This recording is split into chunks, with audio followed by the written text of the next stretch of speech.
Quelles seront les 3 révolutions que peut entraîner l'intelligence artificielle et la robotique en matière de santé? La première, c'est celle de la prédiction et de la prévention. Tout récemment, c'est un algorithme qui a montré qu'il prédisait mieux les accidents cardiaques que le médecin.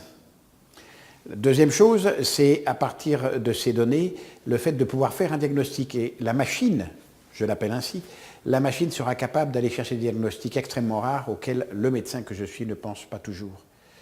Troisièmement, l'autre révolution est celle de la robotique, avec le développement à la fois en chirurgie, mais en anesthésie, dans tous les domaines, jusqu'au robot infirmier, jusqu'au robot aide-soignant, qui assurera un nombre de tâches considérables, fait aujourd'hui par des hommes. Ce qui pose, bien sûr, en santé comme dans tous les autres domaines, le problème de savoir ce que l'on fera des personnels qui ne seront plus à même d'assurer ces tâches. On voit donc que c'est un bouleversement majeur. Ce n'est pas une révolution, c'est une mutation profonde à laquelle l'humanité doit s'attendre et elle doit comprendre qu'il va falloir travailler avec ces instruments d'intelligence artificielle et ces robots en bonne intelligence, justement. Il restera pour le médecin, il restera à s'adresser à la personne, à devenir le bioconseiller, celui qui met en perspective ce qu'a dit l'ordinateur quand il a fait le diagnostic ou ce qu'a dit l'ordinateur quand il a proposé le traitement, à accompagner le malade, à le rassurer, à l'aider. C'est la plus belle des vocations, hein, celle d'être dans l'empathie